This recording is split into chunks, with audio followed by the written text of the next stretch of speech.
Au Niger, 6 militaires ont été dans le chef de la mission, malheureusement, pendant qu'ils faisaient leur patrouille au long de l'aléoduc, les pipelines qui emmènent le pétrole au Bénin. Paix à leur âme.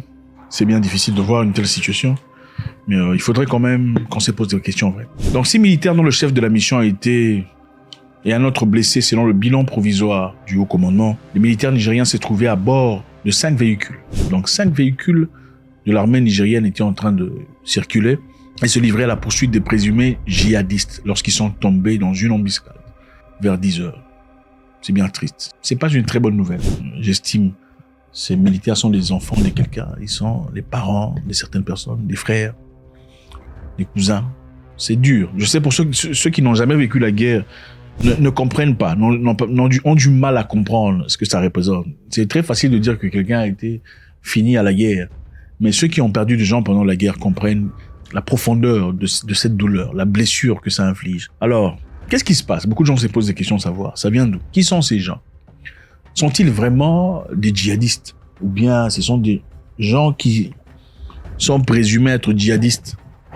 Parce qu'il y a des djihadistes vrais, il y a aussi des gens qui pourraient être autre chose, évidemment, et prétendre être djihadistes. Donc, il y a des gens formés, des militaires bien formés, mais qui font des trucs, et puis on dit qu'ils sont djihadistes. Mais est-ce qu'ils sont vraiment djihadistes? Alors, qu'est-ce qui se passe entre le Niger et le Bénin? Je pense qu'il est essentiel de le dire. Le pipeline quitte le Niger vers le Bénin. C'est un pipeline de 2000 km. Le pipeline permet au Niger d'exporter le pétrole qu'ils ont découvert très récemment. Le Niger était connu pour son exportation et ses gisements d'uranium. L'uranium qui est nécessaire pour la production d'électricité et aussi pour le traitement des cancers. La France étant l'un des pays les plus approvisionnés en uranium venant du Niger. En effet, la France en reçoit tellement du Niger qu'elle produit de l'électricité. Il y en a tellement en abondance qu'elle revend l'électricité à certains pays européens. Pendant ce temps, les Nigériens eux-mêmes n'ont pas de courant. Et le Niger doit importer le courant venant du Nigeria. Et à l'époque, quand le nouveau gouvernement venait en place et qu'on chassait Mohamed Bazoum du pouvoir, le Nigeria avait décidé de couper le courant au Niger, sans tenir en compte toutes ces personnes qui étaient dans les hôpitaux, les enfants dans les couveuses, les femmes enceintes, les hommes en coma. Ils n'ont pas regardé ça. Tout cela parce que Mohamed Bazoum était en arrêt à domicile. Donc Mohamed Bazoum, pour les Nigériens et le reste, était beaucoup plus important que toutes ces personnes qui étaient à l'hôpital, en urgence, tous les bébés en couveuse, qui ont été finis. C'est ça la réalité. Pourquoi? Parce que l'argent. Il faut dire la vérité.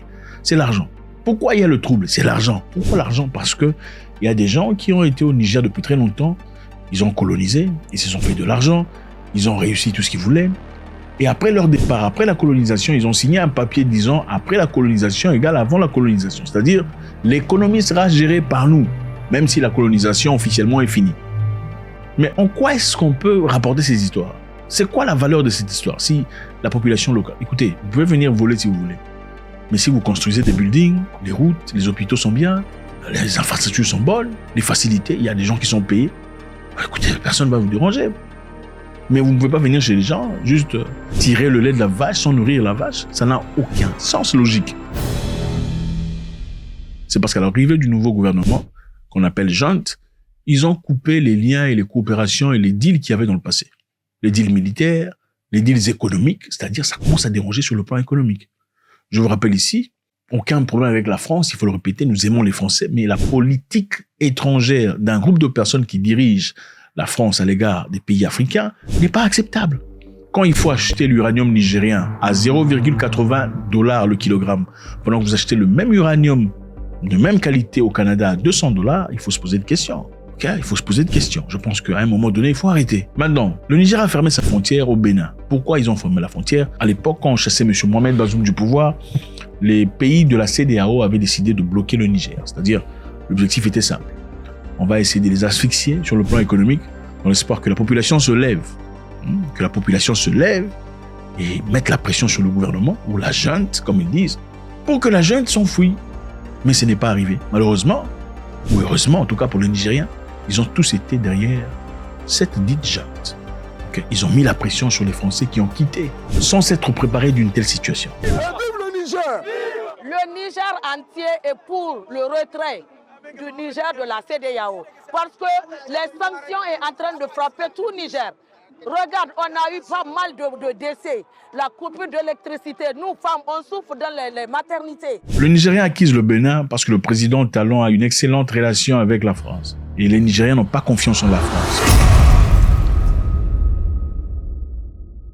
Parce que dans le passé, avec Laurent Gbagbo de la Côte d'Ivoire, après les élections, où Gbagbo a demandé un recomptage de vote, je pense que c'est tout à fait normal, quand on n'est pas d'accord avec ce qui s'est passé, selon la constitution du pays, de demander un recomptage de vote. Gbagbo demanda un recomptage de vote qui lui coûta une expulsion par force, par des forces françaises qui ont bombardé la maison de Gbagbo.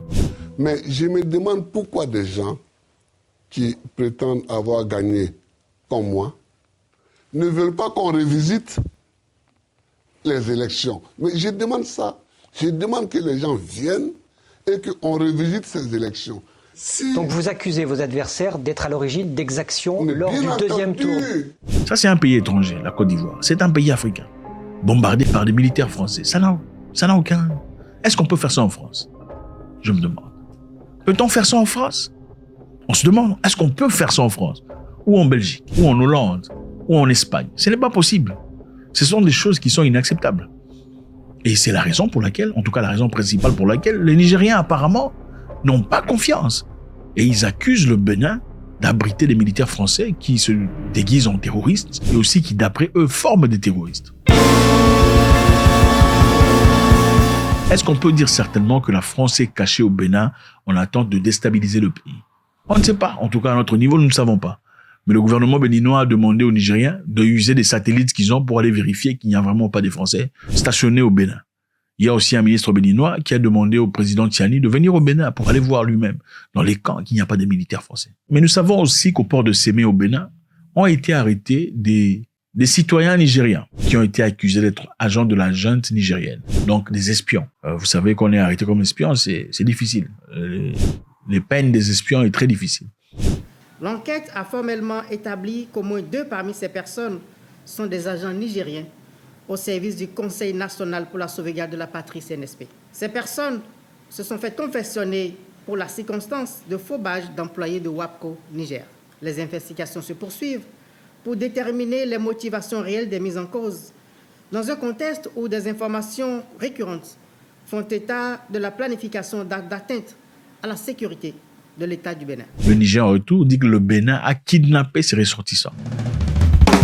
Pour l'interrogation. Dans cette histoire, je pense qu'il est important de ne pas oublier que nous sommes Africains. Et les Africains doivent savoir se séparer de l'amour de l'argent. Pas seulement l'amour de l'argent, de l'amour de l'extérieur. Aucune personne n'est censée t'aimer plus que ton frère. Normalement. On ne voit jamais les Européens se retourner le dos aux Européens. Regardez comment les Européens sont en train de soutenir l'Ukraine. L'Ukraine n'est même pas vraiment dans l'Europe. Mais regardez comment ils soutiennent. C'est vrai qu'il y a des intérêts financiers, on le sait tous. Mais en parlant de la jeunesse, regardez comment les Européens sont en train de voter pour la droite. En Belgique, on vote pour la droite. En France, on vote pour l'extrême droite. Et quand on parle de droite, on parle c'est eux pour eux, dans eux. Dans leur compte, c'est l'Europe pour l'Europe, la France pour la France. Ils ne mettent pas d'autres pays en évidence. Pourquoi les Africains ne peuvent pas appliquer le même principe? Je me demande.